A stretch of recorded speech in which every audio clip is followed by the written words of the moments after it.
میرے رب نے کہا وَلِكُلِّ وَاحِدٍ مِّنْهُمْ سَبْعُونَ أَلْفًا، میرے محبوب جا ان میں سے ہر ایک ولی کو یہ شان دیتا ہوں کہ قیامت کے دن خود تو جائے گا ہی، ایک ایک ولی ان میں سے ایسا ہوگا کہ بغیر حساب و کتاب کے 70,000 لوگوں کو جنت میں لے کے جائے گا۔ عمر بھر اللہ کے ذکر میں مشغول رہا اور اس نے اپنی بساط بھر ذکر کی حد کر دی، تو جب اس کو اللہ کی طرف سے جزا آئے گی تو بندے نے عمل کیا اپنی بساط کے مطابق، رب جزا دیتا ہے اپنی بساط کے مطابق۔ بندے نے ساری زندگی، جس بندے نے وہ خاص سیدنا غوث الاعظم شیخ عبد القادر جیلانی شیخ الکل ہو، خاص سلطان الہند حضور خواجہ اجمیر ہو،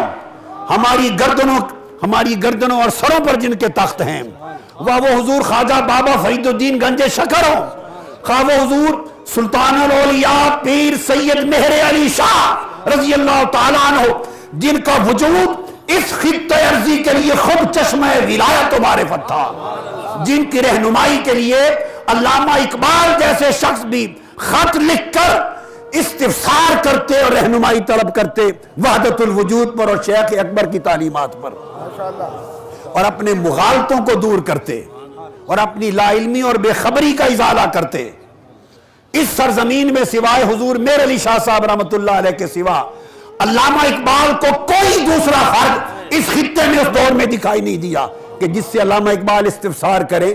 لندن جا رہے تھے، شیخ مجدد الفسانی پر خطاب کرائے 1932 میں، 33 میں دوبارہ جا رہے تھے تو شیخ اکبر کی تعلیمات کی خبر نہ تھی، سوالات گنجلک ذہن میں تھے۔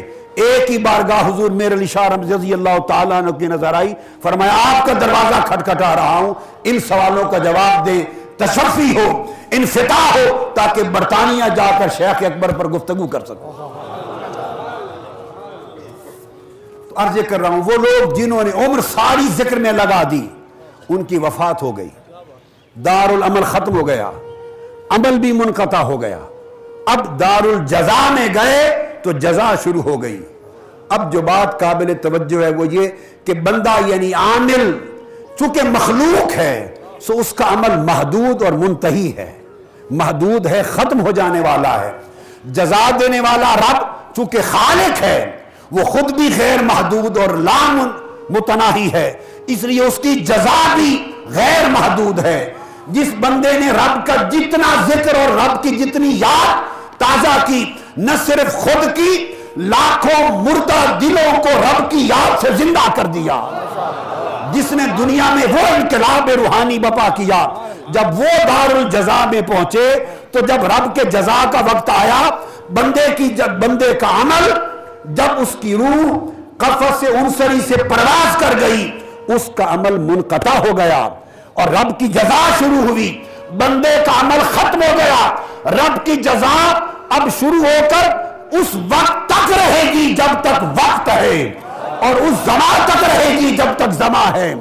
اب ساری دنیا مل کر بھی اللہ کے ولی کا ذکر، اس کا عرس، اس کی یاد، دلوں سے اس کی محبت، اس کے تذکرے، اس سے نسبت، اس سے تعلق، اس سے ربط، اگر کوئی اس کو توڑنا چاہے تو نادانو یہ نہ سمجھو کہ کسی انسان کی کوشش سے وہ لوگوں کے دلوں میں زندہ ہیں، نہیں، اب انہیں لوگوں کے دلوں میں خدا نے زندہ کر رکھا ہے۔ ان کا ذکر وہی مٹا سکتا ہے جس کی قدرت خدا سے بڑھ جائے گی، جس کی قدرت معاذ اللہ خدا سے بڑھ جائے گی، وہ ان کا ذکر مٹا دے گا، چونکہ ان کے ذکر کو زندہ رکھنے والا اب رب ہے، کوئی بندہ نہیں ہے۔ ان کو پھر اللہ کے ذکر سے حیات دائمی نصیب ہو جاتی، اس لیے فرمایا کنتم امواتم، تم سب معدوم تھے، فاحیاکم، ہم نے تمہیں زندہ کیا، ہم نے تمہیں زندہ کیا۔ جب زندہ کیا تو رحم مادر میں جب نطفے کے ساتھ بعد ازاں زندگی کا آغاز ہوتا ہے، بچہ وجود میں آتا ہے، پیدا ہوتا ہے، تو یہ پہلی زندگی ہو گئی۔ کنتم امواتن، عدمیت، یہ اس کی پہلی موت ہو گئی۔ اس مقام پر دو موتوں کا ذکر ہے، موت ہو گئی، پھر ہم نے زندہ کیا، پھر وہ زندہ اب ہم اس وقت اس زندگی کے حال میں ہیں، زندگی چل رہی ہے، پھر آنکھیں بند ہو جائیں گی۔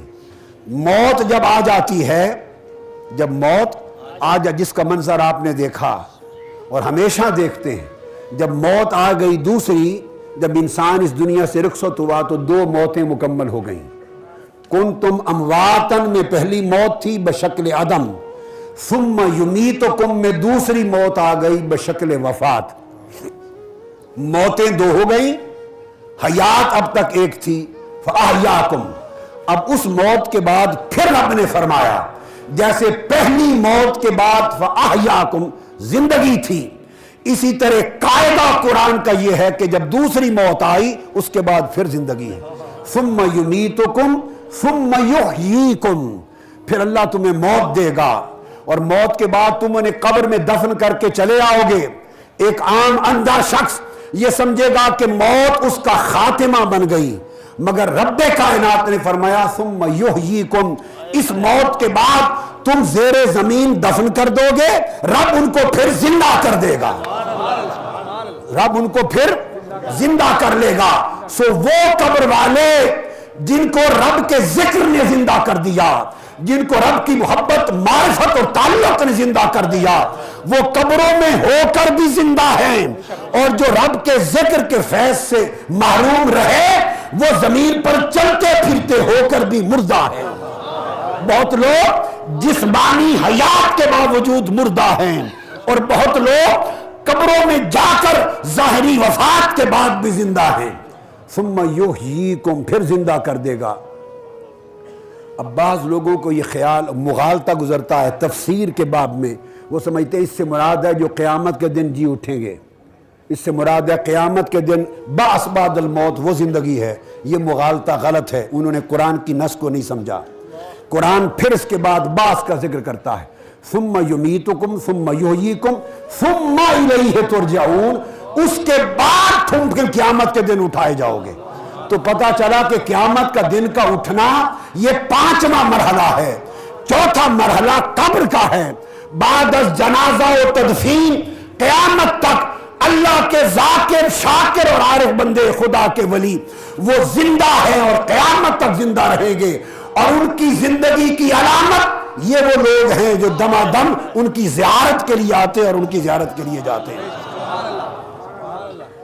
اب چونکہ اللہ پاک نے اپنے ذکر سے ان کو زندہ کیا، پھر رب کائنات اس ذکر یوں ہی نہیں کرتا، جس کو محبت نہیں کرتا اس کا ذکر نہیں کرتا۔ آپ بھی جس سے محبت نہ ہو اس کا ذکر نہیں کرتے، نظر انداز کرتے ہیں۔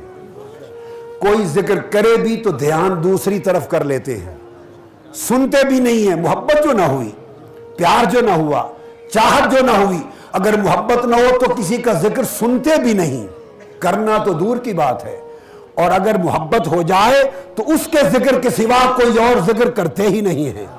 تو رب نے جب کہا فَاذْكُرُونِي أَذْكُرْكُمْ، میں تمہارا ذکر کرتا ہوں، تو جن کا ذکر رب کرتا ہے، اور رب کا ذکر کرنا اس روئے زمین پر قیامت تک ان کے ذکر کی دھوم مچی رہتی ہے، یہ رب کا ذکر ہے۔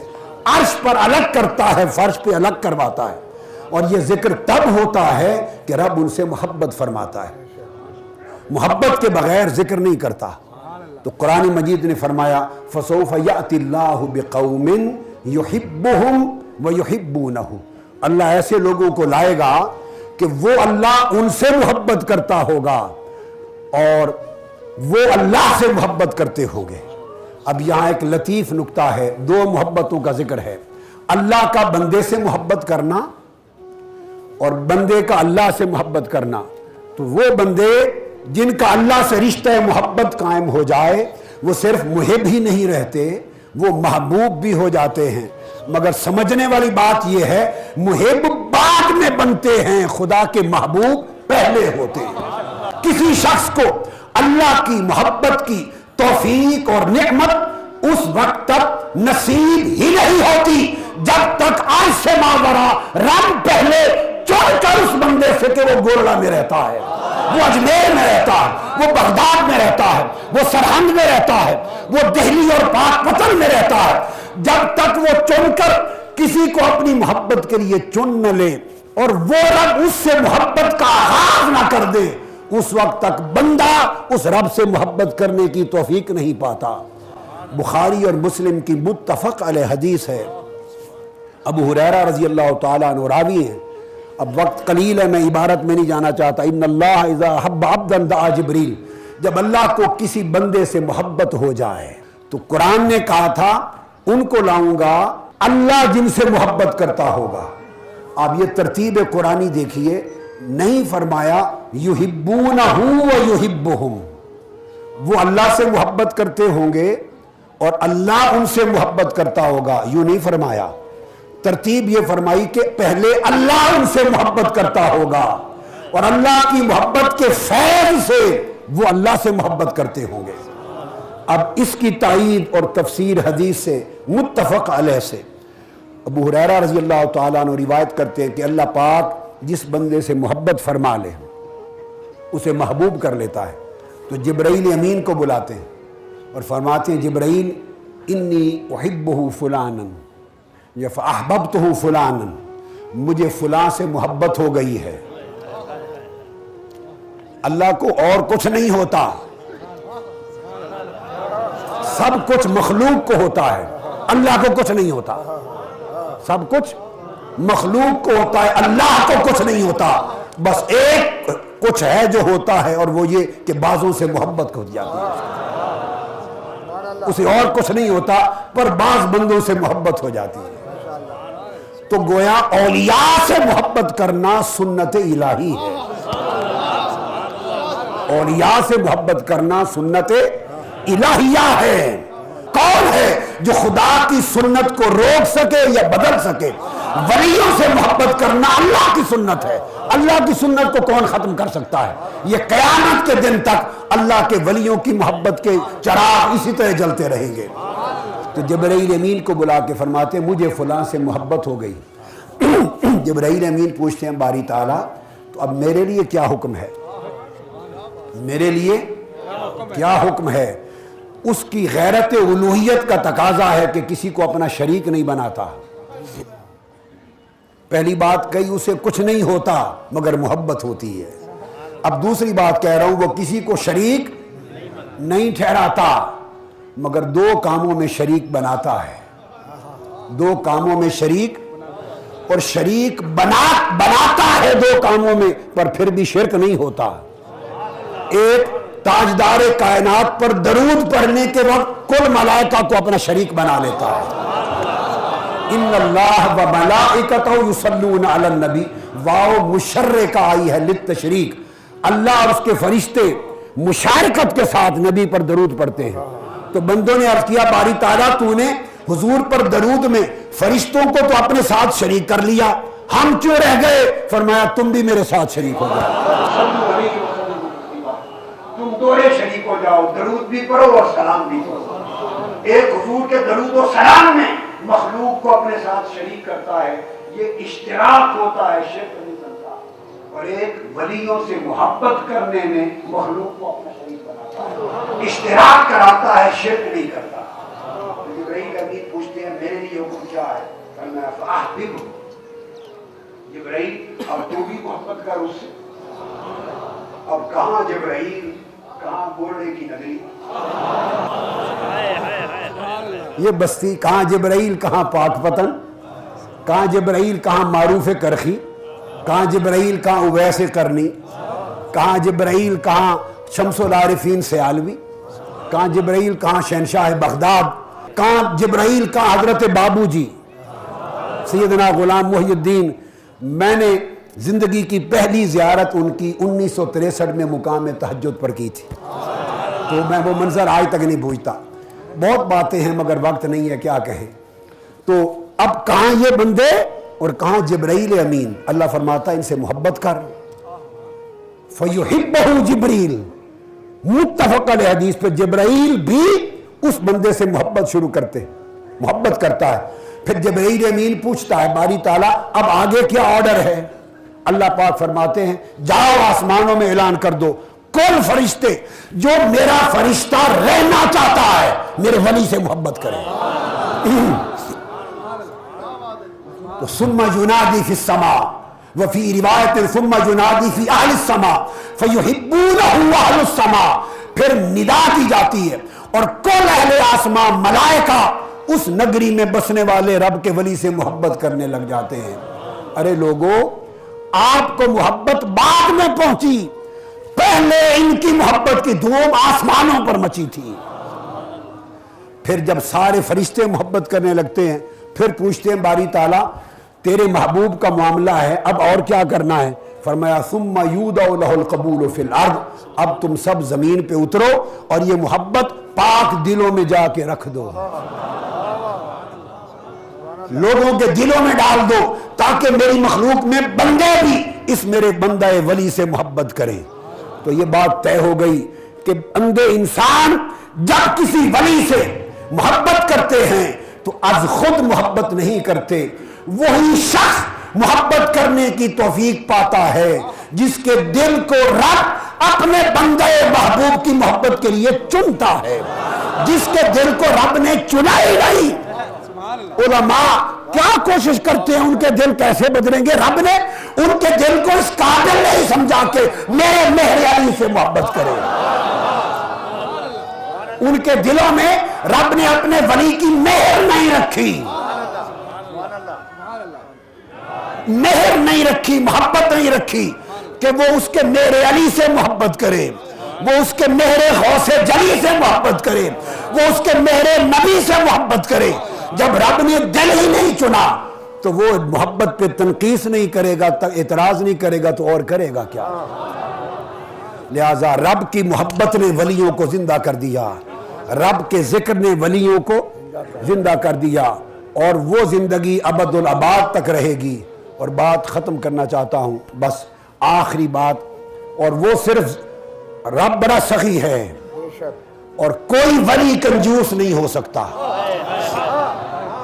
ایک علامت سمجھ لیں، کہنے کو بڑی باتیں، مگر جس شخص کو کنجوس دیکھو، خدا کی عزت کی قسم، عشاء کے وضو سے فجر پڑھتا ہو، ساری رات قیام کرتا ہو، نوافل پڑھتا ہو، صائم الدہر ہو، روزے رکھتا ہو، ختم قرآن روزانہ کرتا ہو، جتنی عبادات چاہیں وہ کرتا ہو، اس کا مقابلہ کوئی نہ ہو، مگر دیکھو بخیل و کنجوس ہے، وہ خدا کا ولی نہیں ہو سکتا۔ اس لیے کہ رب سخی کسی بخیل سے محبت نہیں کرتا، وہ جس سے محبت کرتا ہے اس کے دل میں اپنی سخاوت کا چشمہ کھول دیتا ہے۔ خدا کا ولی رب کی سخاوت کے فیض کا عینادار ہوتا ہے۔ تو جس طرح رب، اگلی بات، جس طرح رب اپنی محبت اپنی ذات تک بند نہیں رکھتا، مخلوق کو شریک کرتا ہے، تو جو نعمت اس کے ولی کو ملتی ہے وہ نعمت اپنی ذات تک نہیں رکھتا، اپنے متوسلین کو قیامت تک شریک کرتا ہے۔ اس پر آخری حدیث سنا کے ختم کر رہا ہوں۔ آخری حدیث سوائے چند اکابر علماء کے، بہت سونے شاید وہ پڑھی اور سنی نہ ہو۔ امام احمد بن حنبل رضی اللہ تعالیٰ عنہ روایت کرتے ہیں، حضرت ابو ہریرہ راوی ہیں، حضرت حیدہ راوی ہیں، امام حسن بصری نے مرسلن روایت کی ہے، امام ابن سیرین نے مرسلن روایت کی ہے۔ میری جو حدیث کی اولیاء کی شان میں کتاب ہے روضۃ السالکین، میں نے پورے ابواب جمع کیے اس میں، اور احسن الثناء فی اثبات الشفاعہ اس میں بھی جمع کیے حدیث کی کتابوں میں۔